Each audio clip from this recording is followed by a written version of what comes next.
4, 3, 2, 1.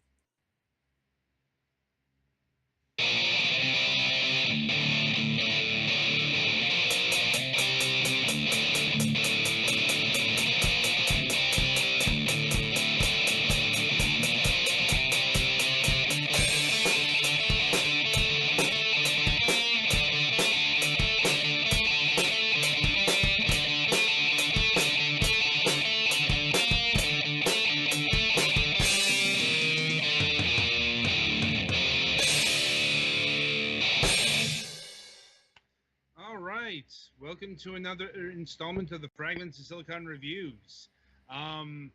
It's been a few weeks, and as such, when we go off season, the games start piling up.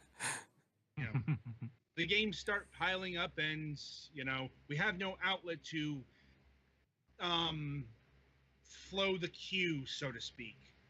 So we're doing 4 games tonight. Mm-hmm. Of various sizes and notorieties.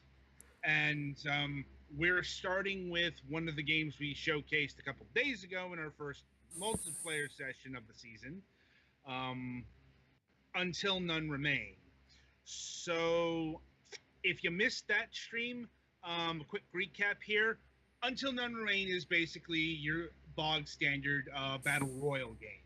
Mm-hmm. Like, only with a sci-fi sheen on it. Yeah. With fairly Base- small teams and I was gonna pretty say- generic equipment. I was gonna say basically have Warhammer or not Warhammer, Warframe and PUBG make a baby, and you have this. Uh-huh.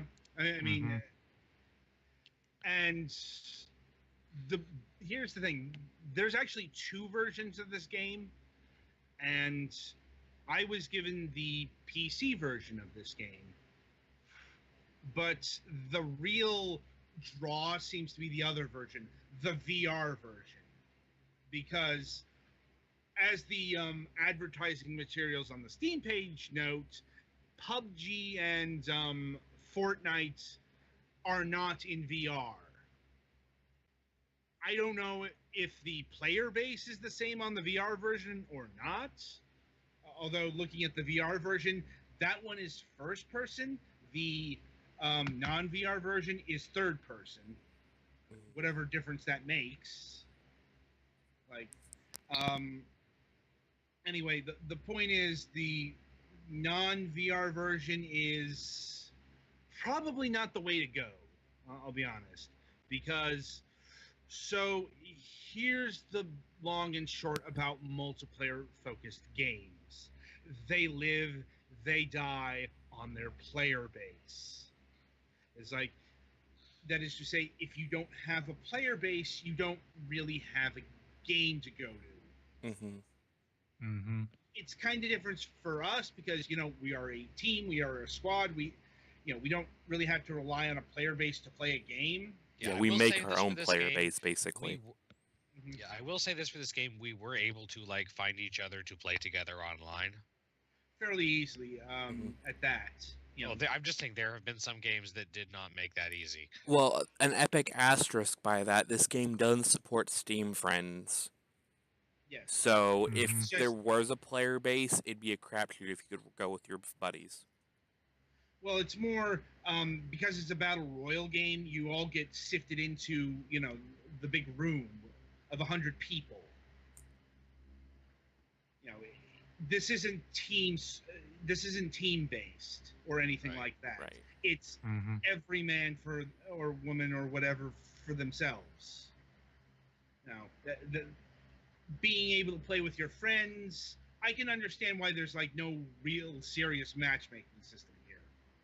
Now, it's not the game. It's not going for that classic death match or capture the flag or your traditional old school first person shooter modes. This is find everyone and kill them. Hence the name. But they're not going to make that easy for you. Before you need to kill anybody, well, technically you start off with a knife, but that's it. Mm-hmm. Right. So you have to find any number of a set of guns that pretty much came from the general FPS third-person shooter warehouse generic gun types. Well, I mean, that is kind of one of the things that's missing from this game, the scramble mode.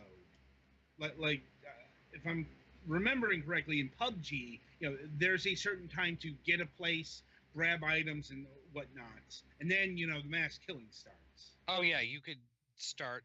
You can die pretty much right away if you just say walk over and get sniped by a sentry turret repeatedly while you're trying to figure out what's shooting at you. Yeah. And also worth noting, if there are not enough humans to play, you can fight against AI bots. Yeah, I think the minimum room size is like 5 people because we had one bot with us. And if you want to do that, you can. And I would, the AI bots aren't especially spectacular, although I think the weapons are hit scanned. Yeah, I think everything except for the rocket launcher. Rocket launcher, grenade launcher, mine launcher. Yeah.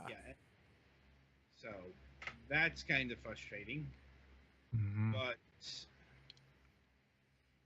yeah, the point, at least during our multiplayer searches, we really didn't find anyone. Maybe this is a player base that operates at a certain time frame different to us. It could be like Eastern.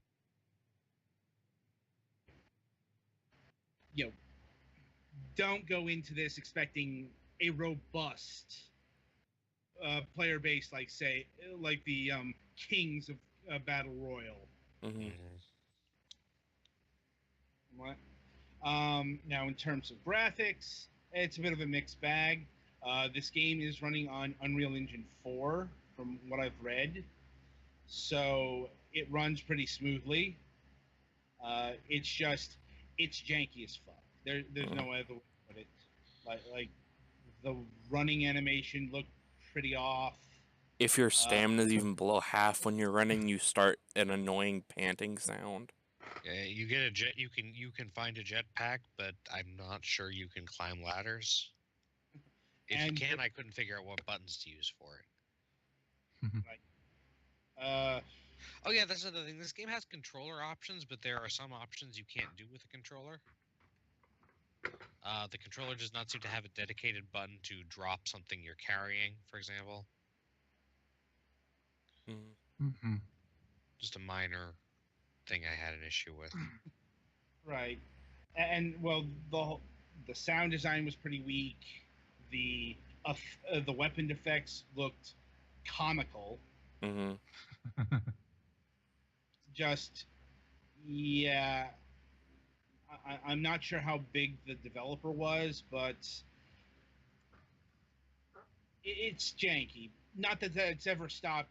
Not that that stops people from playing battle royale games. I mean, hell, PUBG is pretty fucking janky. In spite of all the manpower and team and whatnot behind that game. Yeah, player customization is a little lacking in this for what it's worth.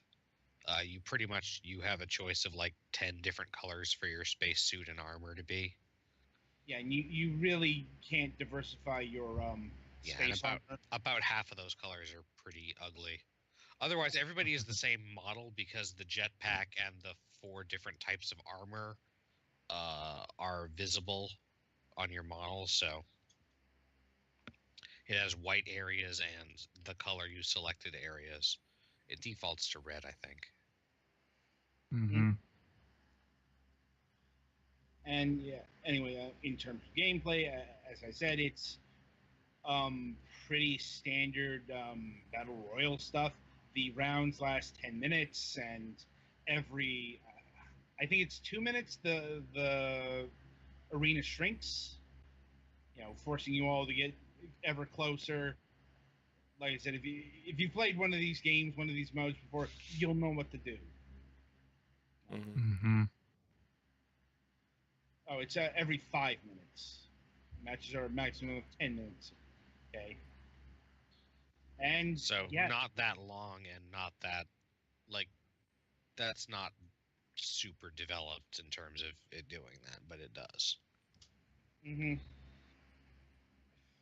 you know, we do wish we could speak to the VR version, but no one here, like I don't see anyone here picking up a VR headset anytime in the near future because those are fucking expensive.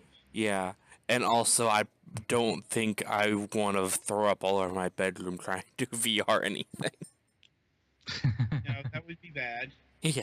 Yeah. So one of the bigger draws of Until None Remain is its price, as the game is a mere $2. Yeah, that's the main reason why I feel fairly charitable towards it is because it's very, very cheap. Right. Mhm. Yet I still couldn't recommend it over, say, Fortnite because Fortnite is free to play. Yeah. And, Mm-hmm. you know, has a player base and is supported and all that stuff. Mhm. Now, and, that gets right down to the core of the matter here. Um, I could probably recommend this if other people were playing it. Yeah, like if every match we went into wasn't just being filled with bots after we all got in. You know, but as it is, I'd say save the $2 and go use that for some Fortnite DLC. Mhm. Mm-hmm. Let's see. Anything else we want to say about Until None Remain? It's functional, but there are better games aside Mhm. from maybe in VR. I don't know. Yeah. Yeah, it's Like like I guess if you have VR, maybe give it a shot there. Mm-hmm. and But like the regular PC version that we reviewed, it's not worth it. Yeah. I'm like, and noting the VR version, it looks like it's compatible with any VR headsets. No particular preference. So, yeah, um, not every review is going to be super long. We Especially actually since- stretched this one. Well, it's like we wanted to make sure we gave a thorough covering because we didn't play all that much of the game Yeah. Friday, but that's kind of the thing. It's like if there are no people to play with, there's no hook here. Now, Indeed. playing against bots is just fucking boring. All right. So yeah, with that in mind, give it a pass. You know, there are other games in this genre. There are other, there are like mods that are in this genre that are better choices. So, anyway, I'm gonna take a bit of a break. Not the big break that's gonna come after game number 2, Skate. But Skate spelled with an 8. yes, it's our second short review because there's not a lot to that game either. So for the couple of minutes, I guess I don't know, good gaming on a Game Boy or something.